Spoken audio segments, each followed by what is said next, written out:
Okay, so where does a t-statistic come from? And I've been trying to do a lot of reading on this to understand this. Unfortunately, I'm not a statistician.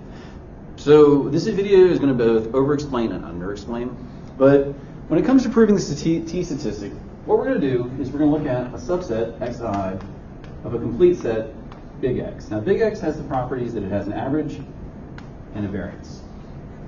And xi here is going to have similar properties. It has an average, which is just the sum of all the terms of xi all over the number of points. And then we have our s squared, which is, sum x of I minus bar I squared all over n minus 1. So what we're going to do is we're going to compare two things. So the first thing we're going to do is we're going to look at a z-statistic. So our z-statistic is our average value minus whatever the true average is, square root of n all over sigma squared. So the sigma squared is the true total variance. So it's not normalized across a number of data points, it's just the total variance. The other is a v-score. And I'm going to be honest with you, I'm not 100% sure where this comes from.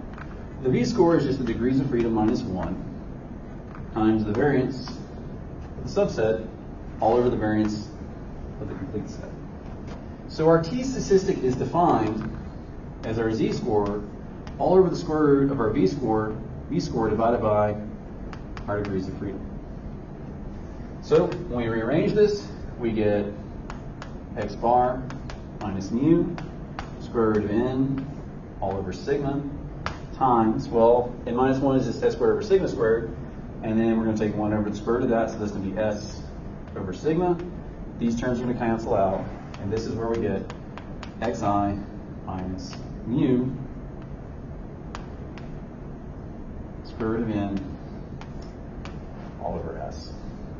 So we'll talk about in the next video, this is more or less treating the variance, treating the differences between xi and our true average as kind of like a variance. It's a good way of thinking about it, divided by the variance of the data set.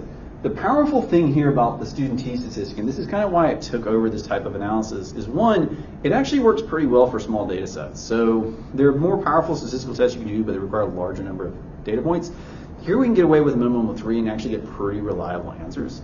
The other thing here is that we don't know this. We don't know the true average, or at least we're not able, we may have to theoretically guess what it is. But the big thing is we don't know the true standard deviation of our complete set. At best, we know the average. So what this student t-value does is it gets rid of all of the parameters of the global population and in favor of the ones that we can measure, which are the smaller subset populations. So this is your derivation of the student t-value.